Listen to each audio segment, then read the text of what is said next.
अस्सलाम वालेकुम। आज जो आपको वाक़या सुनाने लगा हूँ, ये वाक़या सुनने के बाद ज़रा सोचिएगा कि कहीं हम लोग इन्हीं लोगों की बाकियात तो नहीं। एक मुल्क का बादशाह था, उसने एक दिन सोचा कि क्यों ना अपनी आवाम की खुददारी का टेस्ट लिया जाए। तो उसने ऐलान किया कि जो भी शख्स शहर के दाखिली रास्ते से दाखिल होगा उसको 1 रुपया टैक्स देना पड़ेगा। अवाम के ऊपर टैक्स लागू हो गया। इस बात को 1 महीना गुजर गया तो बादशाह ने खुली कचहरी लगाई और तमाम लोगों से, तमाम रियासत से पूछा कि आप लोगों को कोई तकलीफ़ तो नहीं। और तमाम की आवाम जितनी भी वहाँ पे बैठी हुई थी, किसी में से कोई भी बंदा बोला नहीं कि मुझे ये तकलीफ़ है। उसके बाद बादशाह ने ऐलान किया कि जो भी शहर के दाखिली रास्ते से दाखिल होगा उसको 1 रुपया टैक्स और साथ एक जूता मारा जाएगा। मैं देखूँ तो सही कि ये लोग बोलते हैं कि नहीं बोलते। इस बात को भी कहे हुए 1 महीना गुजर गया, लेकिन मजाल है किसी ने कोई कंप्लेन की हो। तो फिर से बादशाह ने दोबारा खुली कचहरी लगाई और पूछा कि किसी को कोई तकलीफ़ तो नहीं।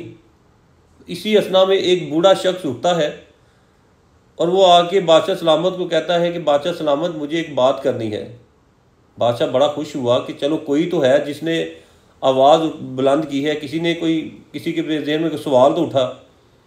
बादशाह को ये तवक्को थी कि ये एहतजाज करेगा इस बात के ऊपर कि बादशाह सलामत, हमसे टैक्स भी लिया जा रहा है और हमें जूते भी मारे जा रहे हैं।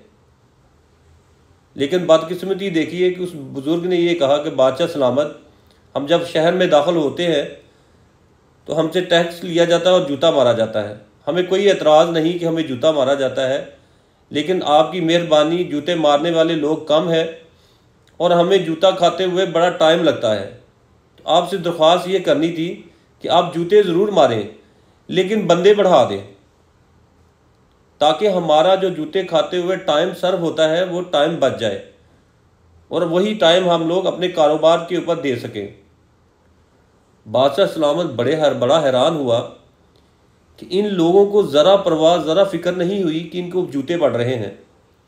और मैं ये समझता हूँ कि इस वक्त मौजूदा जो हालात हैं, मुझे भी इस कहावत और इस स्टोरी के मुताबिक लगते हैं कि पाकिस्तान में जो हालात हो रहे हैं आवाम के साथ, और आवाम खामोशी के साथ बर्दाश्त कर रही है, मुझे लगता है कि हम भी उन्हीं लोगों की बाकियात है।